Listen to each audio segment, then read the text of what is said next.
Yes, hello everybody, and welcome to another edition of Full Course Yellow. If you're joining us straight out of Channel 31's In Pit Lane program, we welcome you to this live get-together that we have every week here on Full Course Yellow, where we talk about the week in motorsport and all sorts of weird and wonderful things.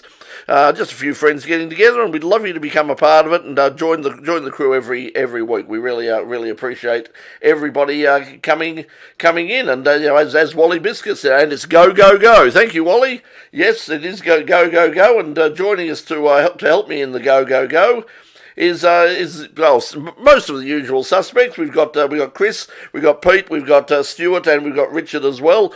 So welcome, guys. Good to see everybody. Good evening. Yes, it's good to see you all. We some of us have been Stuart and I have been spent most of the afternoon battling all sorts of technology, because tomorrow, if all goes according to plan, we're going to be out at Sandown for the Historic Sandown, and at 1 o'clock. We're going to, on the In Pit Lane Facebook page, we're going to take you live to Sandown for a bit of a pit walk. I mean, unfortunately, spectators are not allowed in the paddock area and the pits for the weekend. There is limited spectator facilities available on the Red Hill area, and that's once again, you must be double vaccinated. You also you'll need to bring all your food and drinks and everything, because there'll be no catering there at all. Apparently, toilets will be open, but that's basically it. But if you want to go and see some great cars, because the field is surprisingly good for the weekend, head to Sandown, and you can park the car on Red Hill. I think that's a great spot to watch motor racing at Sandown. Anyway. Yes. Sandown is it's this asphalt track that has to put up with having this strange green facility inside it. Now, there's another green facility over in Flemington. How many people were they allowed to have at that facility earlier this week? I think it was about 10,000, wasn't it? It was 10,000. And this facility on the weekend, how many people are allowed in? They haven't said any, as far as I know, they haven't set figures. It's not the numbers that they're restricting, it's where they can go. And the argument was that they didn't want people walking around the pits and the paddock, doing what you do in the pits and the paddock, going and saying hello to everybody and talking and all the rest of it. So basically, people were doing, walking around paddocks on Tuesday and getting muddy and drunk. It just seems amusing, and I'll be political for a minute, that motorsport always gets the raw end of the stick compared to football, horse racing, tennis, but basically any of the ball sports that politicians like to screw around with. Yeah, I think the thing is, I mean, in the case of the you're comparing sort of what is, for better or worse, a major national. I mean, that was the reason we had, people had the day off on Tuesday, was because of, believe it or not, a horse race. If this was the Grand Prix, if this was a Moto GP or the Australian Grand Prix, or even something like a Sandown 500, I'm sure that they would have, they would have had big crowds, bigger crowds in as well. But they've basically, the reason they've allowed this and the reason that they've let it go under the protocol that they're going to let people in is because they've classified it as grassroots community sport. It's not a profit making thing. It's not a major event. It's just basically it's a club meeting as far as they're concerned, and so they're going to let people in. I want to start the campaign now for a public holiday on the Monday after Bathurst. Well, they've got it in New South Wales. See, that's it. I think it's great. National. But we've got to have the public holiday so we can get home from the track. Yes, that would make a lot of sense, because it's of course Labor Day in New South Wales usually, when they have Bathurst at the regular time. So they do have the public holiday on the Monday. So it would be good, if we sort of coordinated our days. But anyway, let's have a look at joining us. To see who's joining us. Russell's joining us once again. G'day. Yes, big storm and a blackout last week. Good to see you got your power back. A lot of people still haven't got it back. So So, Russell, good to see you. Tony, how are you? Good to see you. Tony P joining us once again. We've also got Andrew. He's joining us here to remember to take oxygen to Pikes Peak. Yes, very. If you watched tonight's show and saw our interview with Brett Dickey, I mean, it was quite fascinating, the fact that, he was doing the old bravado thing when they said, where's your oxygen bottle? And he went, ha, ha, ha, no, oxygen bottle? No, I don't need an oxygen. He found out you need an oxygen bottle. It's a long way up there, and it was a great story. Like I said tonight, we did the interview, and I mean, I've got the timer set for basically two 7.5, 8-minute segments, and there was just so much. I thought I'm just going to give over the whole show to this, because this is a great story. I mean, a guy from a grassroots state level competitor from out in the suburbs, just up the road here at Narre Warren, and he ends up racing at Pikes Peak in the middle of a global pandemic. It was a great story. So if you haven't seen tonight's program on 31 or on the In Pit Lane YouTube channel, it is of course up on the channel now, and you can watch it at your leisure and hear the great story, because it was fabulous yarn. Also, we've got Michael is joining us again. So g'day, Michael. We've got box. So it's good to see Chris back with us again too. How are you? How are you feeling, Chris? Oh, good. Yeah. No, this is good, because we were a bit worried last week. You were up and then you were down again. So it's you're clear of it all, or is it still hanging on? It's it wasn't the COVID that was hanging on; it was something else. And, okay. Yeah, I might discuss it with you later. I have spray for that these days. Yes. Geez, there's nothing worse than a really bad hangover. Exactly. That's Leave it at that. Let's just sweep it under the carpet for you.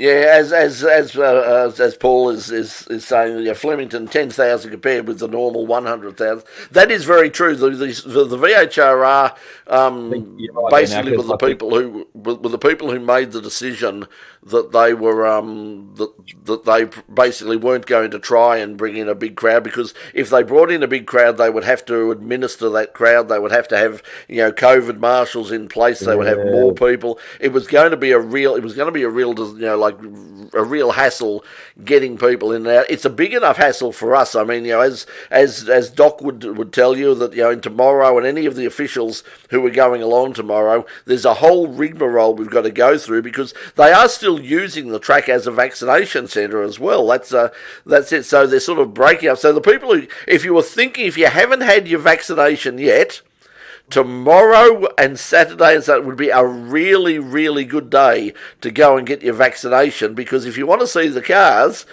you can basically sit out and while you're waiting for your 15 minutes. You can all languish around anyway in the stand and just say, I'm having my lunch and a hot dog and I'm just taking a phone call, and you can string out a couple of hours out of it quite easily. Behind those big windows. And look, I'm going to extenuate what you're saying as well, Brett, to another level. If you've already got your first vaccination, walk up and get your second one, and then when you're sitting in the stand, you can go, "Heidi-ho, 2 vaccinations. I'm safe as houses here, so I qualify."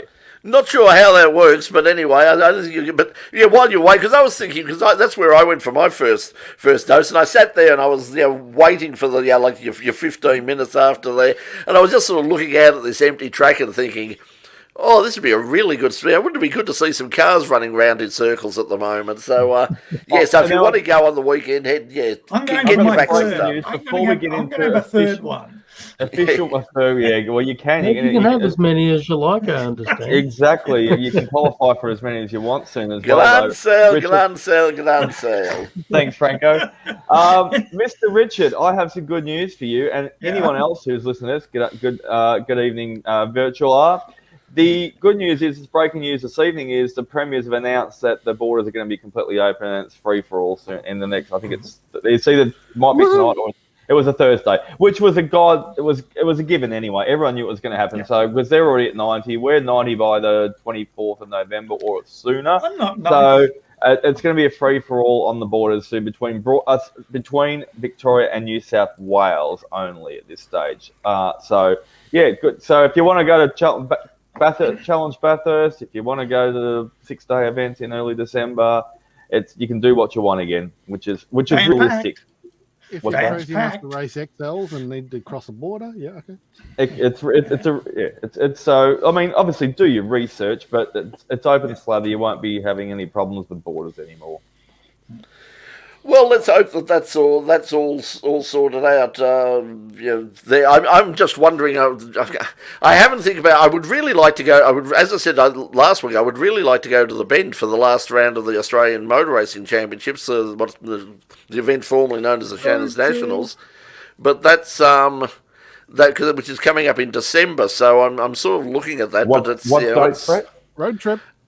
Yeah, it's. I think it's the second. I think it's the second week. I think it's the second weekend of after Bathurst.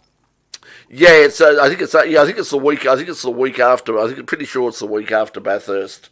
So yeah, in there. As Paul's saying, in the ADC days, it was the Labor Day holiday. Supercars are racing. Okay, so they've obviously moved. They have changed the date a couple of. Well, they just have to move the holiday to match the race final. So Sorry, Pete, what was that? it was competing against the Rugby League Grand Final. So when Tony Cochran was in charge, he shifted it. There you go. Yeah, Boom, boom. There you go. That makes. He's had his figure in a few pies, hasn't he, old Tony? Not just motorsport. So yeah. Oh, has he ever? Yes, the colourful Broadway impresario, Tony Cochran. If you're watching, Tony. We can expand on that one after hours as well too. However, I mean, I was just talking sport for a Well, he is. I mean, the man has won Tony. Has won Tonys. Tony has won Tony Awards. I mean, for I think the Australian production of Cabaret was on Broadway, and they won a Tony for that. So yeah, Tony Cochran has a long history. He and his wife have got a long history in major show business events, and they have done a lot of musicals, a lot of live theatre stuff on Broadway. So What I was alluding to is he probably just shifts the public holiday for whatever he's in charge of at the time. So there you go. Mm-hmm. That's And it. if Tony is watching, he's welcome to come and join the panel anytime he likes and talk about anything. Please do, about Tony. motorsport. Yeah, we'd love to. Join us, Tony. Absolutely. Fun and games. Would Tony be described as a colourful racing identity? Well, a colourful motor racing identity, but that's Thank you. exactly what I meant, Brett. Thank That's you. exactly it. Yes, thank you. Take it a step Yeah, further and colourful say personality. his language is a colourful identity. Language. He's Australian. What do you expect? yeah, he's like I've always said, I got on really well with Tony. I thought Tony was a lot of people complain about, but he was always a straight shooter. He was always a straight shooter with us. He was very supportive right from the very start. I mean, the first time he came on the program, it was like I think it was about our 5th show. So that's how long ago it was. And he came into the studio. He got in. I've told the story before. He got in early. A meeting that he was here in Melbourne got cancelled, and he got in, like way early, and we were still setting up, and he just said, he just took off his jacket, rolled up his sleeves, and said, you need a hand, and he helped bump in sets, and we got them. We didn't know him from a bar of soap, and he was terrific. He was always very good with us. So good. I was alluding to again that he was a straight shooter as well, though. Too, when I say he's got colourful language, he just tells it like it is and has no qualms with whoever disagrees with him. It's just straight. Remember how he actually spoke to you, Brett, and canvassed your opinion on things, and he actually put some of it into practice. Well, I think I think one of the reasons we go on well, we spoke about it a few times, because he had that background in theatre, and I had a background in theatre as well. I mean, we spoke sort of a similar sort of language, and we both sort of understood. And I said to him on a few occasions that certainly it was a case that we both understood that the moment you throw the gates open and you charge people to come through those gates, you've got a responsibility to put on a show. And he understood that. He understood we were in show business. business at that level. It ceases to be motorsport. Now, motorsport's the component, but what we're putting on is a show, and it needs to be produced, it needs to be promoted. Tony Cochrane understood that, and he was always looking for ways to make the show better. So better, bigger, wilder. Speaking of showmanship, I've noticed that Dave Stilley has joined us, but only voice. So if you hear a voice and there's no vision, it's Dave Stilley. That's not a god. Good evening, all. Good evening, all. Is that you, Dave? He speaks. He speaks. I'm just on my way back from. I'm just on my way back from some late night orienteering in Rosanna, and I had to stop off and pick up some donuts before I attend the VHRR Historic Sandown tomorrow in race control. Krispy Kremes. No. I couldn't possibly comment. Other brands are available. Okay, that's what I'm just checking. Wait, no, we're not a government broadcaster. I don't have to say that, do I? Yeah, no, we're on YouTube.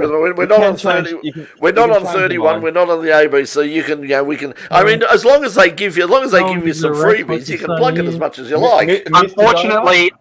Unfortunately, I don't have a donut sponsor. So we'll put that out there to the collective. If there is a donut supplier that wants to get in contact with a prolific consumer of donuts and a promoter of their product to the wider motorsport officialdom community, get in touch with me at Stilly Racer.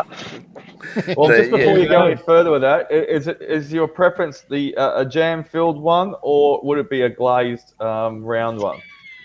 It's hard to go past the original glazed at Krispy Kreme, but only if you get them straight off the conveyor belt after they've gone through the cooking process and been glazed, like just before they stick to the box. Otherwise, I'm a big fan of Daniel's Donuts, which of course is on the way to Sandown at the six-way intersection just on Dandenong Highway.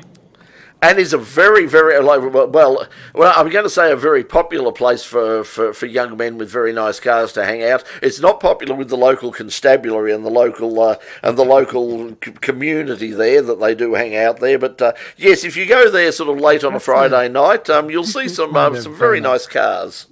With the world opening up again, Queen Victoria Market, hot jam donuts. There is something traditional in the motorsport perspective about sitting on a grassy hill watching cars speed past whilst hot jam drips out of the donut onto your promotional clothing that you happen to be wearing. Yeah. Ask Mark Marquez, he's a donut fan at the moment. And while we're recommending donuts, I can recommend the coffee ambulance at the north end of the Tullamarine Airport. And there was also this old Dodge truck that was halfway between Melbourne and Phillip Island on the left-hand side, on the way. Caldermead Farm, I think, is that one? Beautiful, beautiful donuts. Beautiful. Yeah, you're both in the right direction there. Yeah, I'll also give that. I'm not a donut fan, but I know that from people who are, and my dear friend Melissa was one of them. The Dandy Donuts at the Dandenong Market. The queue stretches on a Sunday. The queue stretches for a kilometre of people queuing up to get their hot jam donuts from Dandy Donuts. So we'll give them a plug as well. And locally at the back of Narry Warren there, in between the back way between Berwick and Fern Tree Gully, there's a little van that sits there at the roundabout off the corner there on the side, and it does a roaring trade on weekends. There we go. Walker's Donuts, my favourite. What they do there? Just a reminder to any brand mentioned that if you do wish to pay us money and sponsor us, we will spruik your products. Yes, we can be bought. We can be bought with money and or donuts. I was about to say with donuts, as long as they're a part of the deal. Well, in my case, so do we want to talk about race cars and motorsport again, or do we want to keep talking? Oh, that's right. Yeah. I'm hearing the echo, and I'm thinking, Stilly is now. You do donuts in race cars, so I thought it was related anyway. Okay. Let's talk about one of the things that's come out today in terms of their. Speaking of donuts, someone is going to get donuts on the weekend. I'm sure there'll be keto donuts and vegan donuts or something. But is Dave Reynolds? Paleo donuts. Yeah, paleo donuts. not Luke Yulden. So David Reynolds is David Reynolds will not be competing not just this week, but for the rest of the meetings at Sydney Motorsport Park as a result of he raced last week under a medical exemption, but apparently the New South Wales Health Department have had a look at said medical exemption and gone, no. So I'm not sure. It's interesting because I'm not sure what the nature of that said medical exemption is, but obviously they don't think that it's worthwhile. Now, Kelly Grove Racing has said... No, I can help you out on that one, Brett. The medical exemption was from a doctor.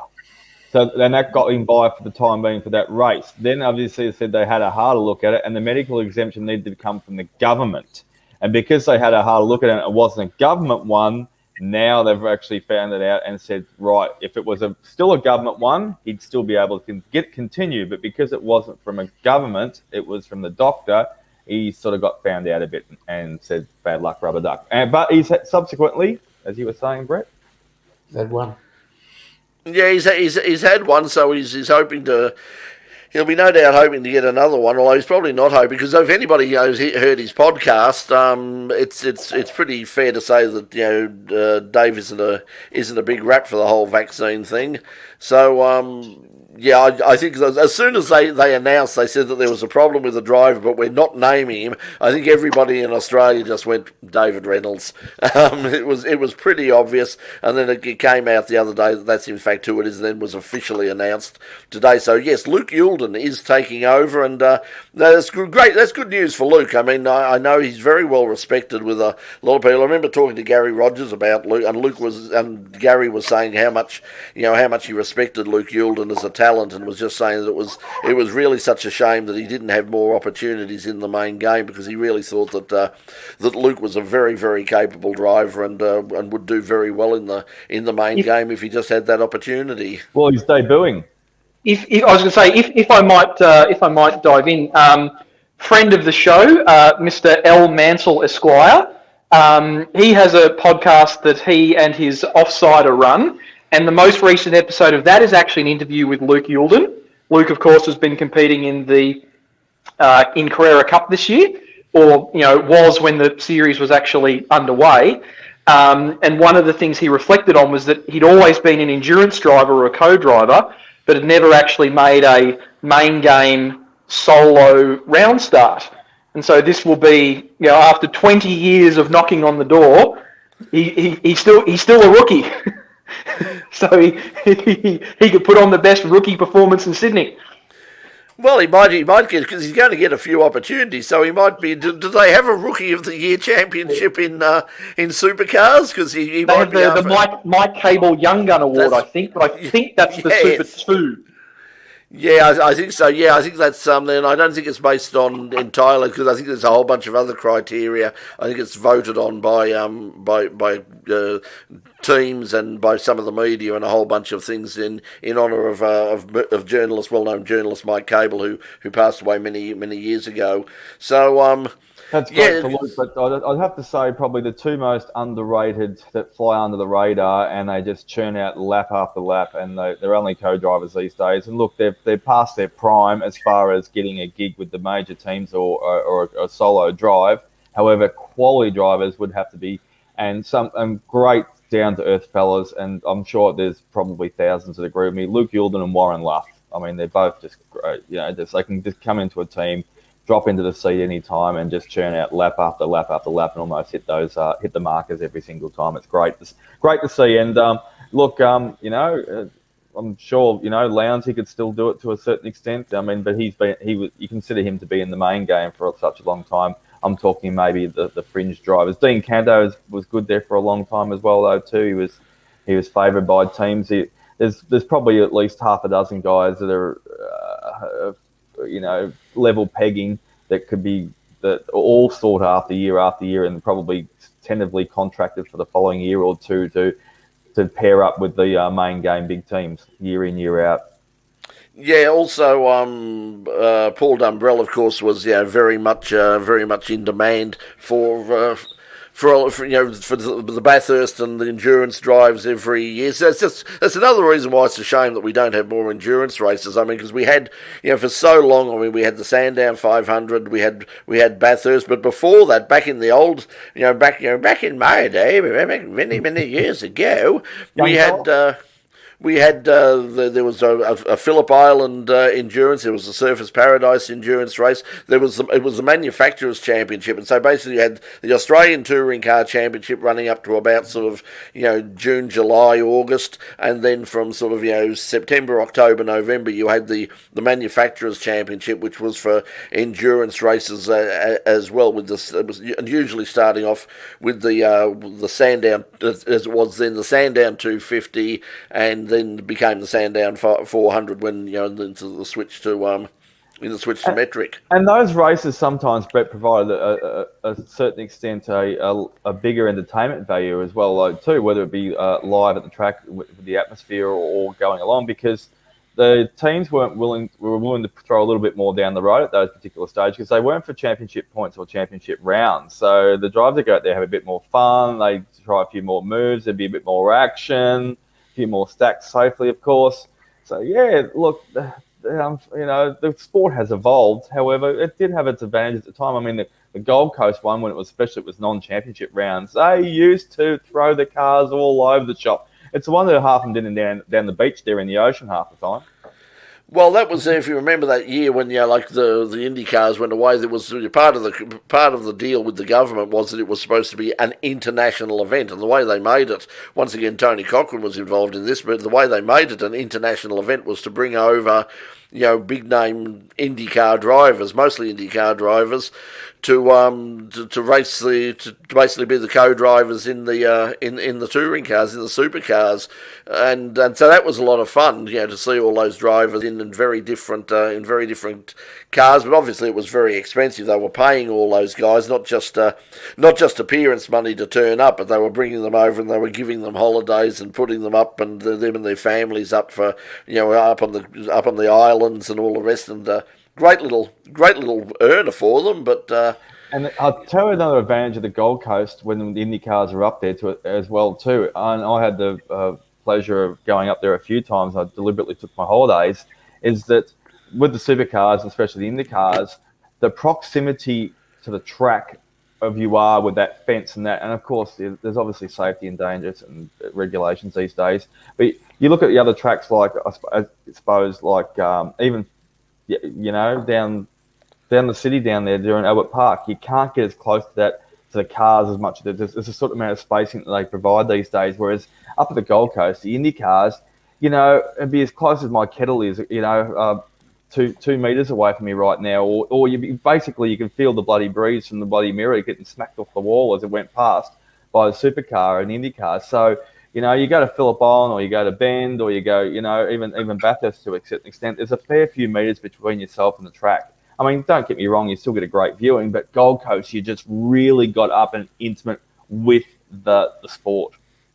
Yeah, it was a good place round the back there, the chicane and all the rest. It was fantastic because you sit there, you'd look out, you could look at the front and you could see the cars coming around, and you turn at the back and you see look down onto the beach and the waves. It was a great venue, and I know they are planning to go back there with the supercars, but I'd love to see the Indy cars come back. Unfortunately, that's never going to happen. Now, speaking of supercars racing, they did race at the weekend. They made their comeback under lights. Pete, what did you think of it all? I thought the racing was okay. It still bothers me that Anton De Pasquale got excluded from race 21 or whatever it was, the first race on the Sunday, because they put the wrong tyres on the car. Whereas I think they should have kept his points but taken away the team's points, because it was the team's. He doesn't have asked what tyres they're putting on. He doesn't have to know that. But I think they should have taken away the team's points and kept his points And again, that's always been the argument, hasn't it? I mean, you hear that in Formula One as well. That in terms of if the team makes a mistake, it's why should the driver be penalised for something? And I suppose the argument that is always used is, hey, it's a team sport. But if that's the case, then why have different penalties for drivers and teams? Why not just have every penalty applying to teams and drivers and take away points from everybody one way or the other? But it certainly wasn't. The difference with that, Brent, is that where an issue is a team issue and it does not affect the conduct of the race car. So things like, we've seen, wheel nuts fall out of pit stops and land in the fast lane. Now, in the old days, people would get stung with the drive-through for that, whereas they realised that was really spoiling the show. So they're like, look, we'll give you a fine and we'll deduct teams points, but we'll let the driver keep their driver's points and we won't affect the show. Why I sympathise with the audience that feels that Anton got robbed from no problem of his own. He did end up with a tyre that was not from his allocation on his car during a race. It's a tyre limited racing event. If you let it go, you can see, the 22 other cars that are not DJR cars would have turned around and said, that's unfair. He's had, 21 tyres rather than 20, so he's had 5% more tyres available than anyone else.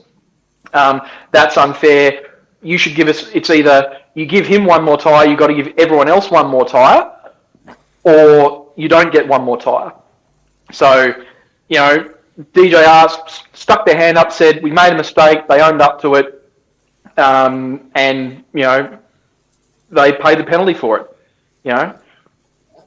fairly straightforward. Will Brown did a good job. Good point. He was really good.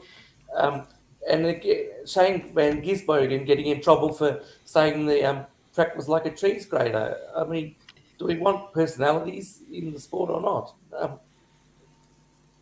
Did you watch the press conference from Shane Van Gisbergen on the Friday, or it might be Thursday night or Friday night after practice when they were questioning him? No, I didn't see it. No. So he gave you exactly the opposite to what you just said, Peter. So you're saying, did you want a personality in the sport or not? So they asked. They had. Oh yeah, it was the wrap up after the night race. It was Anton there. They had Jamie there, and they had Shane. So they spoke to Anton first, and just the usual straightforward questions. Oh, is it great to be back? Blah blah blah. What do you think of the circuit, atmosphere? He just said, yeah. Oh, it was after practice, actually. Sorry, it was after the practice they had. So the 2 practice sessions, free practice 1 and free practice 2. And as it turned out, subsequently, that way I don't have to mention again, the conditions on Friday were different to the conditions on Saturday, to the conditions on Sunday, because one, you had different, you were at night, you're in day, you also had wind coming from different directions for 3 days, and you also had sunlight at different times, and it was overcast. Yeah, I could hear you do it. However, but it did affect each of the races and each of the teams and each of the cars and individual setups, etc. However, so they had the full presser that Brett and I usually go to for these sorts of race meetings, and they were going around the room from the reputable journalists. And I got to about the second or third. No, hang on, reputable journalists. Journalist in the same sentence? Said that loosely, very, very loosely. That's all right. Can someone pass? Yeah, mutually. The words reputable and journalist are mutually exclusive, I would think, especially in motor racing. Hang on a second. They have a reputation. They're not necessarily reputable. That's it, very much so. Excuse me, can I have another dry martini, please? Drier the better. However, they got to Shane, and the first question he was asked, what do you think of the conditions, blah, blah, blah, out there, and relating to the car and the setup, and he answered it just straightforward like he usually does. And the second journalist said, oh, so Shane, so I've had a fair 2-3 months off, and it's been tough, and no one's been racing. A few people have got out and about and done some bits and pieces, like Cameron's done some speedway stuff, etc., like that. You're coming back into it. You're leading the thing. Do you think you or anyone else, or what do you think? If anyone feel it'll make any effect on your driving or effect on the championship and how everyone will race? Have a guess what Shane's answer was. No. That's exactly one word. So there you go. So there wasn't much He wasn't much personality with that. You know what the journalist's response was? Geez, I walked into that one, didn't I?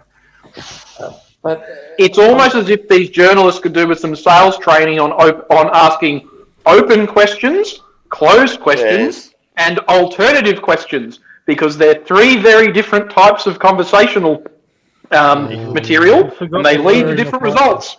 Correct. That's silly. stirring the pot. Correct. that's Anyway, what I like.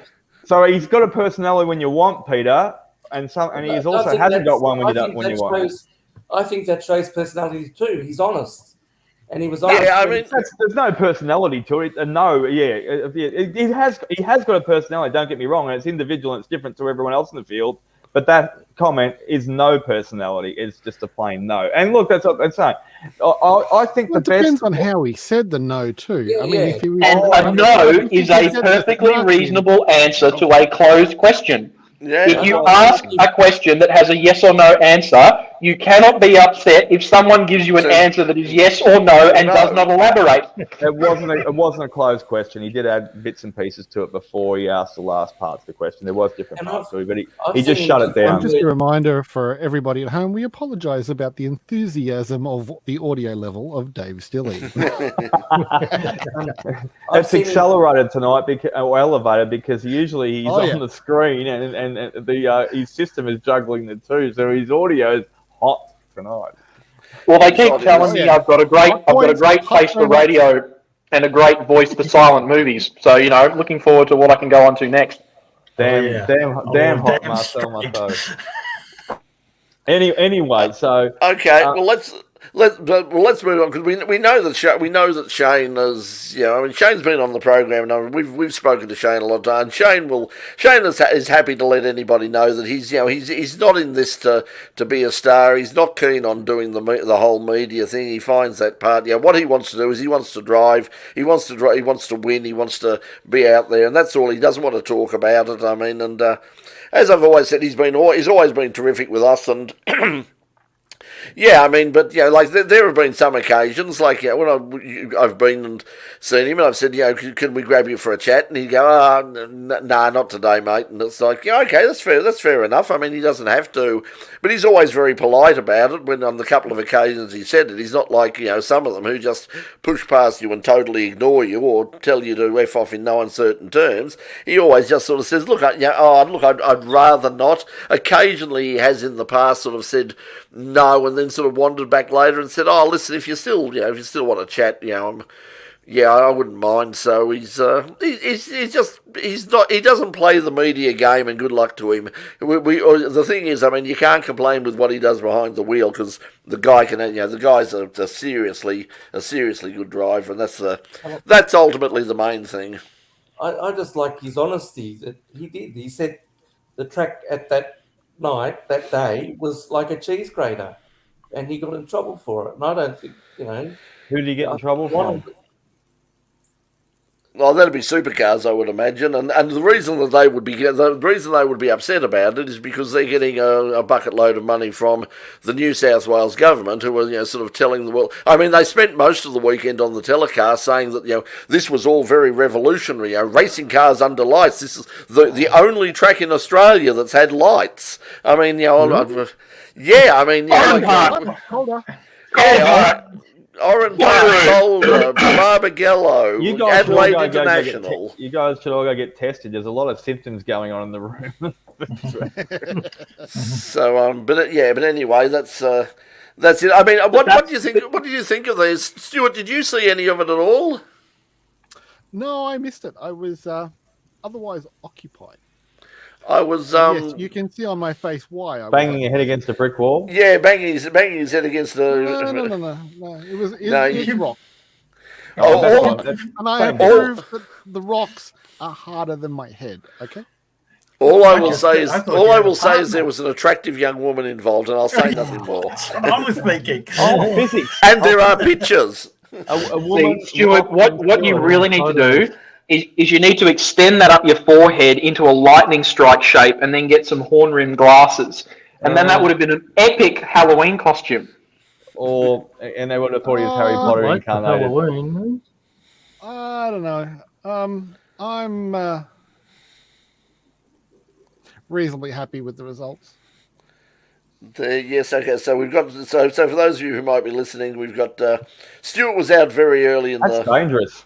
Yes, that's what I was saying. Stuart, thank God it was Stuart that fell over and not what was her name? What was the model's name? First name will do. Grayson Attridge, who is a rather talented first AD, and there is a rigger's harness under the dress. Ah, okay. So you've ruined the magic there. Relationship. You've ruined the magic. There you holding go. on to her. Yeah, and she's pulled Stuart down, and that's the end of it. Great to hear about the safety. Okay, let's just quickly before we go on, we've spoken a bit about that. The reason I asked Stuart about whether he had seen it or not. For all of the lights were fantastic. They need a few more lights around the back of the circuit because there are some very dark patches there. I mean, they're fine. I'm sure, like for the drivers and for the people who are there, it would be absolutely fine. But for the purposes of television, there were a number of areas there that if I was looking at it from the point of view of a technical perspective, I'd be saying, like I can imagine Channel 9 would be going in the day when Channel 9 used to care about quality. Channel 9 would take a look at that and go, no, I'm sorry, we need. So what you're saying is something in there. So what you're saying is that the way to make the night race better is to eliminate all traces or points of reference that it's actually nighttime. Yeah, that sounds right. Pretty much so. Well, for the purposes of television, I'm just talking from a television standpoint, and there were, they were. TV like to have the That's a lights fair on. call, Stilly. That's a fair call. I like that. You take it. And we don't need more lights. We need more punters around the circuit in their cars with their headlights on. Like an old school speedway when the power goes out. I like that a lot. And the other thing we need is we need to have a chat to Mark Tierney and the team at Race Fuels and figure out some sort of additive to put into the E85, the BP Ultimate Race Fuel. Yep. Yeah. Or we need to, given that they're all running a mandatory, Motec M1 control system, they have to take the fuel map out of the team's hands, turn them up to full rich on the overrun, because race cars that shoot fire are better than race cars that don't shoot fire. And I want a race car that shoots a 4-foot flame out the exhaust pipe. Oh, yeah. I want it setting fire to the dry grass around the sides of the circuit when they get close to the left-hand side. As you said at the opening of the show, Brett, it's not motorsport, it's a show. So let's make it an effing show. And that was one of the things that in terms of the flames, one thing that did put on sort of a bit of a fire show were actually the Utes, the V8 Utes. They were sending out popping out a bit of flame from the headers, and that will no doubt please a lot of people. I still think they look like absolute crap, but I mean. If anyone wants to go to it, Brett will be setting it up later. It's Stilly's petition for more pyrotechnics. There you go. So. Well, that's what we need. What we need is we need turbo. We need big turbocharged cars like in the days of the in the golden days. The best car for that in Australian motorsport history that I ever saw live was Jim Keogh's twin turbocharged Capri Sport sedan, which used to come in with bits melting off of it. Back in we're getting a bit sidetracked here, but what is that, please, Stuart? Well, there we are. We got proof that flames are always good. If we can enlarge that just a little tad, there we go. No, I'm not turning the audio up. But no. I mean, I said enlarge it. That's it called, huh? I said enlarge it a tad. I didn't say it. It is large. It's full screen. Yeah, that's what I meant. But yes, Yes, it's motorsport you experience on your face. It's I tell you what, when you're down there at that level, when you're filming alongside of them, and they go, the jet cars go off like that, there's something. Go along. They're fantastic. go along with wet hair and you get the Yahoo serious look. Yep. You feel as they take off. So hopefully we will get that. We still haven't heard what's happening at Calder at this stage, but things are going on at Eastcote Park pretty much every single weekend now. So if you're having a look at over the weekend and you want to, if you're not going out to Sandown, there is definitely, and also I believe Doc, you were saying there was something on it at Winton. In fact, we'll raise that because Paul's raised the fact he was like suggesting that I could go for the job of CEO of Winton. It's a very, very good idea. Although there is one flaw in it, that would mean I would have to live in Winton. So they haven't printed enough money. You couldn't run out of the Cayman Islands. I mean, you've got lovely historic pubs all around you. You couldn't run out of the Cayman Islands tax haven. With the New York style views, you already do it from, Brett. Yeah, no, I'm a city boy. This is more than enough country for me. Thank you very much. But go get too much further away from the city, I get nosebleeds. So. Yeah. 6 years. Chris Lewis Williams had been in the job up there, and he'll be sadly missed. Apparently, there was some great tributes put online this afternoon about that. I noticed, but look, everyone has their time, and he's moving on to bigger and better things, I suppose, or he wants some time back to himself. So it's an opportunity. Well, the observation that I would make, and for those of you and obviously in the audience who are clued into, modern business theory, CEOs effectively have a finite lifespan within an organization, because the reason that you bring new CEOs in is to bring new ideas, new directions, new ways of doing things, an outside perspective on how to improve a business. Chris has done that in spades. We've got the Wakefield Park redevelopment and development application process underway with the Goulburn Regional Council. Obviously, Winton's moving through the next stage of its strategic plan as well. The AASA is obviously doing a variety of motorsport sanctioning and series, from tarmac rally, club sprints, right up to, obviously the Australian Motor Racing Series. So I think Chris would certainly reflect from his time in business that, the organisations he's been involved in that have had success and have moved forward and have continued to grow are the ones that recognise that, the CEOs come in, they contribute to the business what they are able to contribute, and then they take what they've learned there and move on to their next opportunity. So I'm, hugely appreciative of everything that Chris has done, stewarding the Benalla Auto Club group, and I think he leaves it in a far more from an audit and risk perspective and ticking all of the corporate governance guidelines. He leaves it in a far better state than it was when he arrived, and I think it bodes well for the Benalla Auto Club for the future. And obviously, it will be probably a fairly robust selection process to find someone to fill the very big shoes that Chris leaves behind.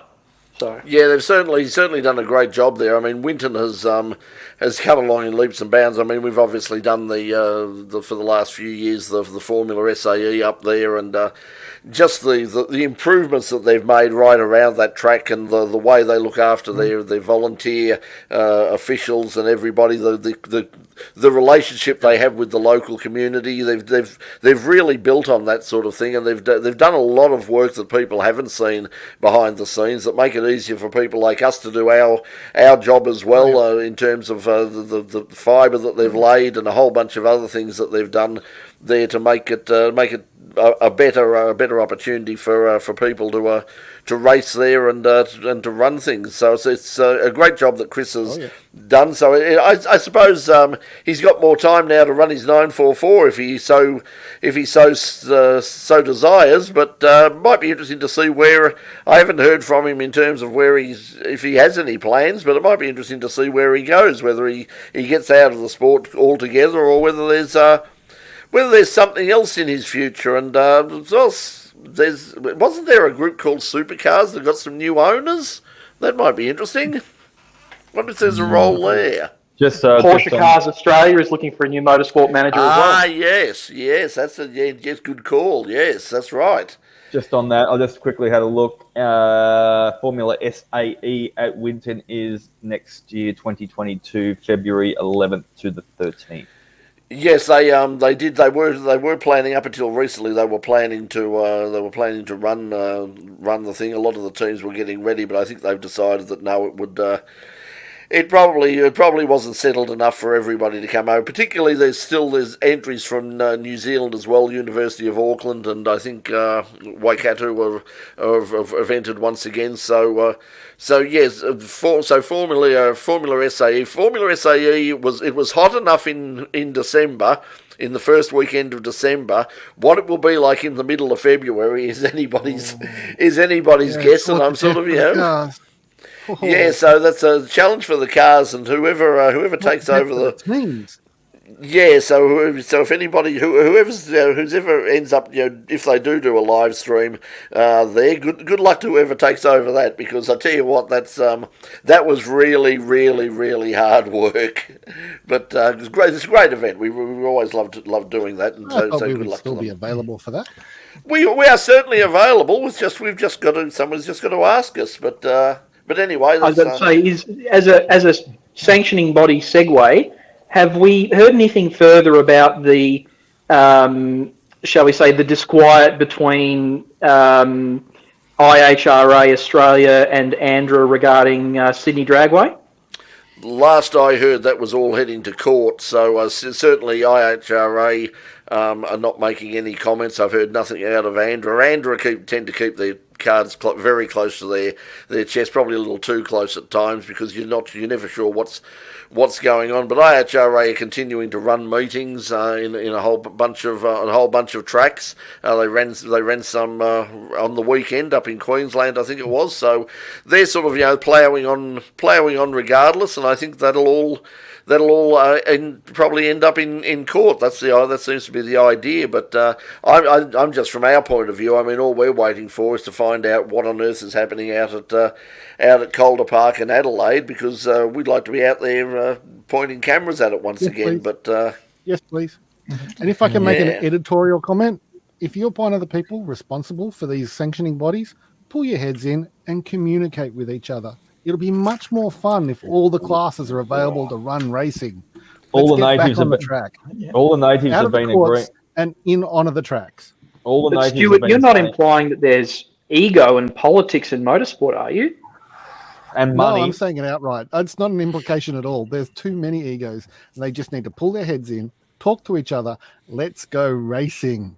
And look, and Stuart, you're not alone there. We're all probably agree with you at 100%. But the natives are restless as well, though, too. I've looked at a couple of posts, and I haven't even trolled them much, but there's thousands or hundreds anyway, at the very least, and thousands of people are all commenting. And they're all saying exactly the same as you're saying in no uncertain terms as well, though, too. Just get it over with, because it's the people that want to go to the track and spectate, or the people that want to get out there and burn on the bitumen. They're all suffering because of it. So we'll just have to wait and see. And I hope eventually that now things have cooled down and that they cool heads prevail and it'll all come together. Just what you were asking before, Brett. Just quickly, what's going up in Winton? There's a motorcycle event on the Saturday up there. I think it's a riding trials and all sorts of stuff. Nothing big. There is some bike news going on in here in Australia at the moment, though. Just quickly mention it. Kawasaki have pulled out the Australian Superbike Championship. Lack of funds. I don't know how Kawasaki have got lack of funds, because they're worldwide and they've got more money you can poke a stick at. Anyway, and on the Sunday at Winton, it's the MSCA, which stands for, just make sure I get that right again. Mark Sports Cars. Mark Sports Cars. Yeah, so it's a come and try day up there at Winton, and there's another one following on the 30th of November down at Phillip Island, if that's a bit closer to home for you guys listening and watching out there. Now, Richard, when's Challenge Bathurst? When are you heading up to Bathurst? I will be up there and sitting in my motel room this time next week. That's it. So when you hit the track, because it's Wednesday and Thursday or something, isn't it? Or Thursday and Friday? Well, it takes about at least 10 hours to get up there.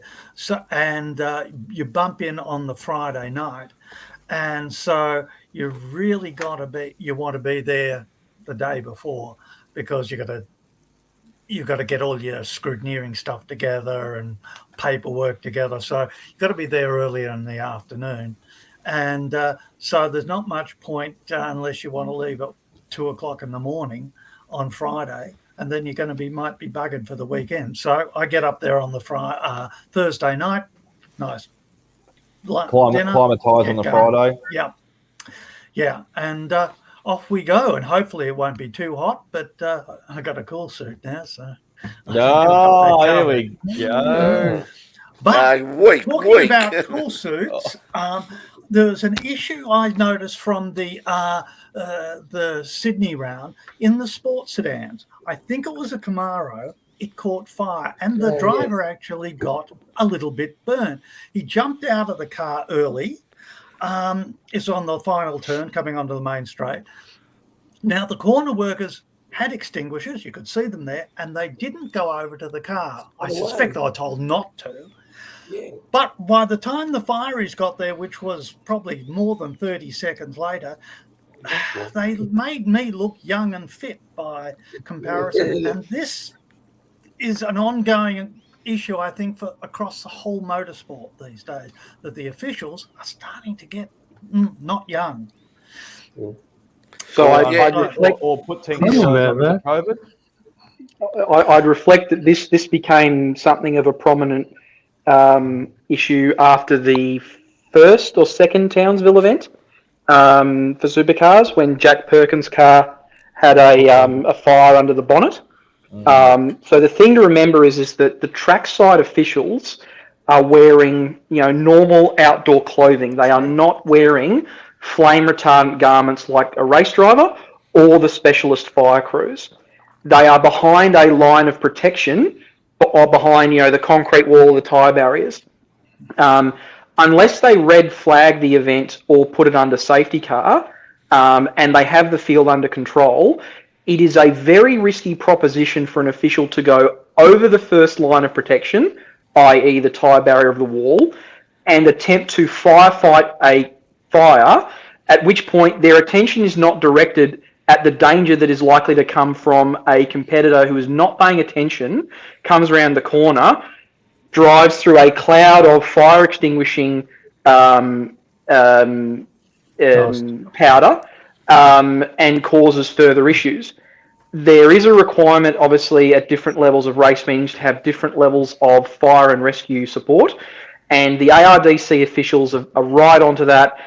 There's quite a lot of access points at Sydney Motorsport Park, and it seems like a long time, obviously, when you're watching your pride and joy burn, but from an incident response perspective, they can get trained fire crews with extinguishers, with the ability to get people wearing proper protective equipment.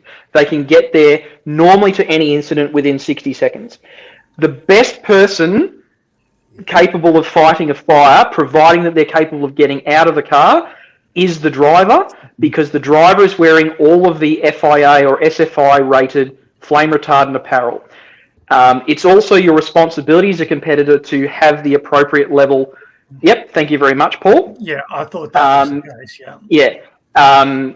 the case. As a bare minimum, you're required to carry a 1 kilogram fire extinguisher, which costs $29 from Big W, and you bolt it down with 2 M6 or M8 bolts to the transmission tunnel.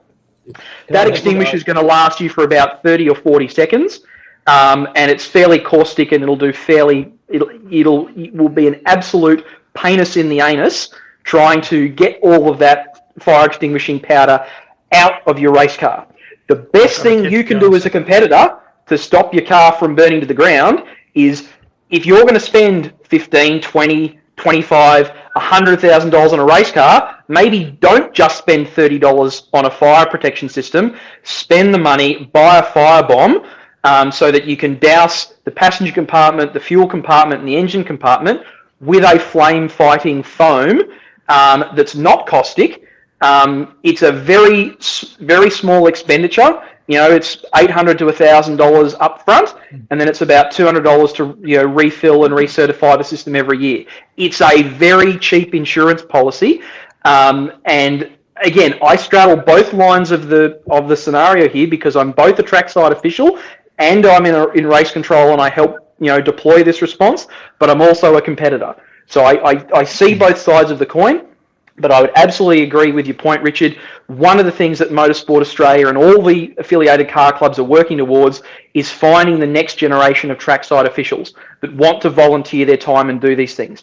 And it's not just waving a flag, it's everything. It's event secretary, it's scrutineering, it's fire and rescue, it's medical, it's it's recovery, it's all of the operations that go into circuit racing, or even all the other variations of motorsport. And I would say once again to all of our fans and listeners, and those of you who know people who are interested in motorsport but perhaps don't have the money to be a competitor behind the wheel, there are opportunities out there. All you have to do is approach the organisations involved. They will find something, an opportunity for you to do and participate, to make a meaningful contribution to the sport. And there are pathways for, we've got people who started off, running around at race meetings have gone on to be, the F1 race director like Michael Massey. So there is room for growth in Australian motorsport in the volunteering space. And I will end my rant there. No, that's not a rant, mate. That's all points there are absolutely valid. You need to sum it up probably a little bit better than that. What it comes down to as well, though, too, based on the safety you mentioned, the risk assessment, what they're doing and all that sort of stuff, you can sum it all up in about 10 seconds. What's expendable? A person is not expendable. A car can be to a certain extent if it's out there. And if it means the difference between 10 seconds or 30 seconds, and a person can or can't put out the fire, or a person who's a competitor can get extinguisher and run across and run back, whatever it may be. But it's on fire. As long as there's no risk to the person, they're doing it, well then good luck. But if the car burns, then just too bad, because no one's lost their life, and it won't make the national news the next 10 years.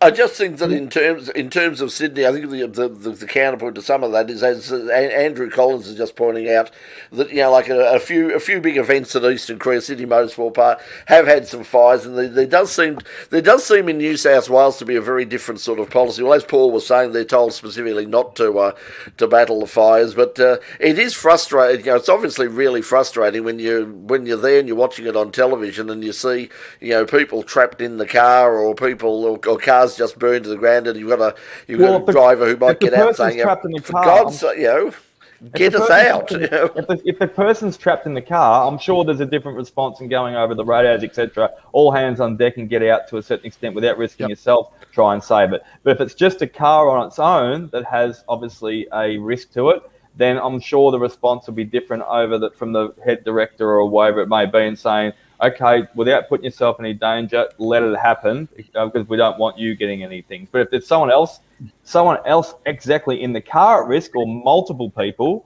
well, then I'm sure the response is different. There's probably different levels of response from the head directors that are watching the race. But yeah, overall, it could be a better. There's probably a better way, and it'll just take some reviews to get there and maybe get some fire through as quick as it. Can I give a quick tip just for any driver who actually does pull their cheap fire extinguisher out and spray it inside the cockpit? That inox silicon spray kills the corrosiveness very efficiently. So, spend some money on that. Spoken from experience, Richard. Yes, it was. I got a short under the dash, and I'm spraying the extinguisher around. A week later, my car started to melt. And you're breathing that stuff in. Yeah. Hey, listen. Quality Korean steel there. Okay, listen, guys. We're gonna have to cut it early, because I've just got to let people know that, as we said, tomorrow a couple of us, Doc and I, and our mate Jason, are heading out to. And sounds like, and Dave Stillwell will be out as well up in race control. But we're all heading out to Sandown this weekend for the Historic Sandown. Now at 1 p.m. tomorrow afternoon, 1 p.m. If you're watching us live on the In Pit Lane Facebook page, we're gonna have a bit of a wander up and down the pit lane, because, as I said, people can't. Although people can spectate, they can't go into the paddock. So we're going to take people, for a bit of a walk up the pit lane, and then at 11 a.m. on Saturday morning, we're going to go to the other side. We're going to go out into the paddock and catch up with a few of the cars out there as well, to bring you a bit of the colour, a bit of the atmosphere that's happening there this weekend. So that's hopefully some personality. Are you going to be wearing period dress to fit in with the crowd? Yeah, high vis. I don't need to fit in there. I fit in with the in a historic meeting. I fit into the crowd very, very well. Unfortunately, You're going to wear your 1970s band tour t-shirts. Did you? I was going to say that's under the high vis. What high vis color did you want us to wear, Stilly? I defer to the illustrious members of the VHRR and the MG Car Club, but make sure that you tune in. And obviously, the footage will be in 4:3 and black and white, won't it? And you'll all be talking like this, like a 1960s radio announcer. Yes, here comes Andrew McGillivray out of the final turn. Absolutely.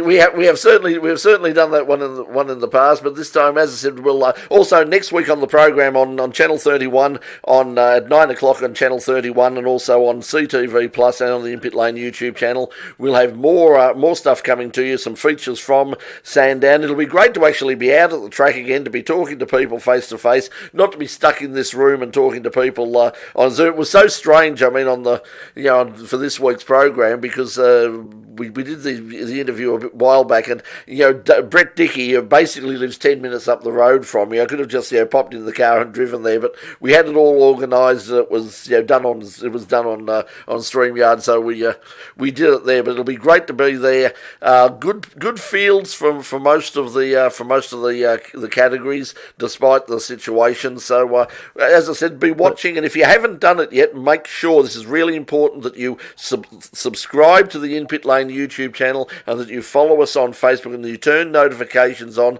That way, when we do go live for anything over the weekend or anything in future, that you can watch us live. But what this means now is that basically for about the next 2 to 3 hours, I'm going to be doing a lot of packing, a lot of making sure batteries are charged and all the rest of it. So That's we what really need. That's what I was just showing Brett. All my prep work's already in the kitchen there. I've already got power packs out ready, backpacks, drink containers. We haven't done this for a little while, so... Yeah, you, Stuart, and I have been prepping for a couple of days, the three of us. Stuart is going to be... prep work is going to be walking from the bedroom into the bedroom. Yeah, Stuart is going on to... the computers and waiting for you guys to feed me vision. Stuart is going to be in the In-Pit Lane International Broadcast Centre. So yes, snacks at hand, drinks at hands, everything at the hand, ready for the spill. For in air conditioned comfort and surrounded by cats. So the weather's going to be mid-20s. We're in for a treat. It's going to be mid-20s. We're actually going to be treated well. It's not the cold weather doesn't start until Sunday, 17. Yep. Okay, everybody. So let's wrap it up there. Because we've gone on longer than, as I said, we really need to take off. So hopefully we will see a lot of you tomorrow at 1 o'clock. We're keeping our fingers crossed. I mean, we've been fiddling around with it today, and the technology. Well, look, we don't have access to the sort of the $1 million technology that you have to do this thing. We're jerry rigging this all together, and we're keeping our fingers crossed and hoping that we'll get something. As per usual, we're gonna make the best of what we've got, and we don't have much. But be watching, and I hope you'll enjoy it anyway, because we're going to give it a try. So that's you heard it from Brett. He's been fiddling around with it all afternoon. So I certainly have been. He's been fiddling with it, and it's longer than it needs to be. And Stuart was helping me too. So. Got to keep it in the family. Yes. And the good thing about it is everyone at Sandown tomorrow will be fiddling around with a lot of stuff tomorrow, and we'll bring it to you through live stream. With plenty of greased nipples out there. Plenty of that. Boom, boom. Okay. So we'll see you. So we'll see you next week here on Full Course Yellow. We'll wrap up everything that happened at Sandown, and as I said, straight after that's on Channel 31 and also on the In-Pit Lane YouTube channel next Thursday night at 9 o'clock. We've got about, I think it's 3 or it might be 4 shows to go before the end of the year on 31. And as I said, long-term plan is hopefully we'll be able to find a way of getting back next year. But obviously things are very uncertain. We live in very uncertain times at the moment. But look, if we got our way, and if RMITV have their way, Channel 31 has a way, we're all coming back. But I mean, once again, it's like these things, trust me, these things cost money. God knows I've spent enough of it today. Okay, we'll see you. I usually say have a great week, but still have a great week, and hopefully catch you tomorrow. Yeah, that's it. I'll just quickly on that there. I'll just say on a personal note, and Stuart was aware of this because it happened when we were testing this afternoon. To my mate Mick, we were literally in the middle of testing something, and suddenly the phone suddenly I got a message saying that Mick, my next door neighbour for many years here, had passed away suddenly overnight. So Mick Laquishi, he was actually he appeared in the in pit lane credits on a number of occasions because.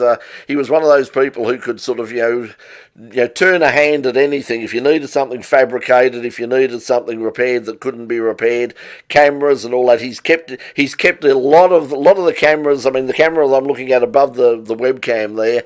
The reason it's on a camera mount and still able to be used is because Mick sort of jerry rigged something together and made something to keep it working. So he will be missed. He was quite the character, and unfortunately he passed away today. So to the friends and family of Mick Laquish, he'll be very sadly missed. Okay, everybody, we will. Sorry. Sorry, unexpectedly, I take it.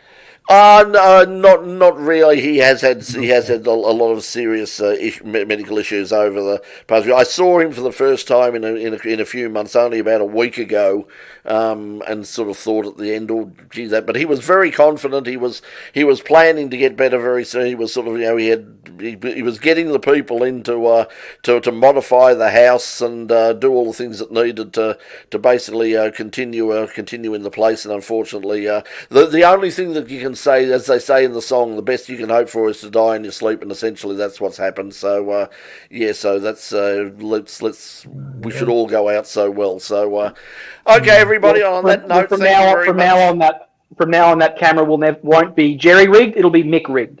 It'll be Mick rigged. Yes, it certainly is.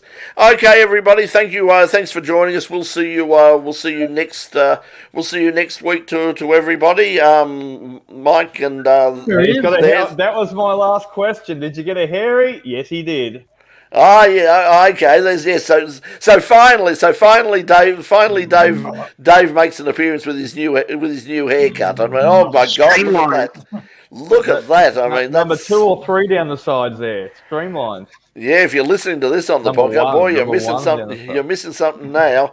He wants to catch. He wants to keep up with Lachlan Mansell. You see, I mean, Okay, everybody. That's a teddy bear. No.